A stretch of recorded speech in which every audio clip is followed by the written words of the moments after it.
প্রিয় দর্শক, ocean updates চ্যানেলে সকলকে স্বাগত জানাই। এই মুহূর্তের যে আপডেট রয়েছে, বিশেষ বিশেষ যে আপডেট রয়েছে, বঙ্গোপসাগর কিন্তু উত্তাল অবস্থায় রয়েছে। বঙ্গোপসাগরে একটি শক্তিশালী লঘুচাপ বা নিম্নচাপ কিন্তু তৈরি হয়েছে, যা বর্তমানে উড়িষ্যা এবং অন্ধ্র উপকূলের কাছাকাছি অবস্থান করছে, উত্তর মধ্য বঙ্গোপসাগরের আশেপাশে অবস্থান করছে পশ্চিম দিকে।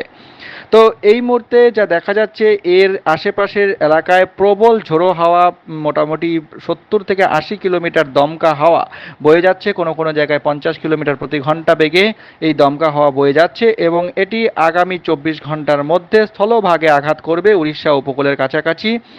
আজ সকালের মধ্যে এটি স্থলভাগে আঘাত করবে, এবং আগামী কয়েক ঘন্টা বাংলাদেশের উপকূলবর্তী এলাকাতেও এর প্রভাব থাকবে। উপকূলবর্তী এলাকায় বরিশাল ও খুলনা বিভাগে মোটামুটি 40 থেকে 50 কিলোমিটার প্রতি ঘন্টা বেগে দমকা হাওয়া বয়ে যাওয়ার সম্ভাবনা রয়েছে।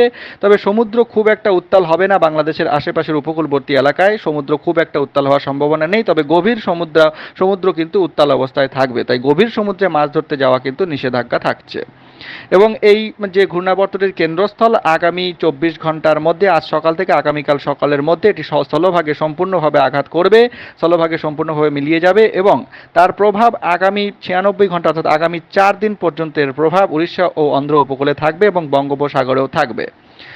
বাংলাদেশের উপকূলবর্তী এলাকায় আগামী 72 ঘন্টা ঝোড়ো হাওয়া বয়ে যাওয়ার সম্ভাবনা রয়েছে।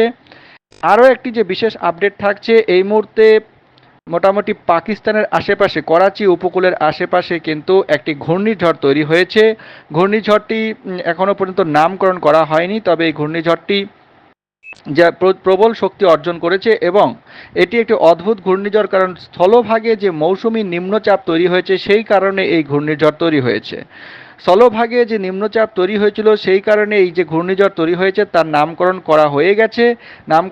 বর্তমানে এটি ঘূর্ণিঝড় আসনা হিসেবে আরব সাগরের উপকূলের কাছাকাছি গুজরাট এবং পাকিস্তানের করাচি উপকূলের আশেপাশে অবস্থান করছে, এবং এদিকে করাচি এবং গুজরাটের বিস্তীর্ণ এলাকার ওপরে প্রবল ঝোড়ো হাওয়া সহ বৃষ্টিপাত ঘটাচ্ছে।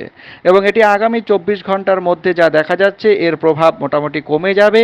আগামী 24 ঘন্টার মধ্যে এই ঘূর্ণিঝড় আসনা পাকিস্তানের করাচি উপকূলের আশেপাশে স্থলভাগে আঘাত করে আবারও আরব সাগরে ফিরে আসবে এবং গুরুত্বহীন হয়ে পড়বে। আগামী 24 ঘন্টার মধ্যে এই ঘূর্ণিঝড়টি গুড়িয়ে পড়বে বলে মনে করা হচ্ছে, এবং ধীরে ধীরে এটি শক্তি হারিয়ে ওমানের যে উপকূলীয় এলাকার উপরে গিয়ে আঘাত করবে, এবং সেখানে প্রবল ঝোড়ো হাওয়া সহ বৃষ্টিপাত ঘটাতে পারে।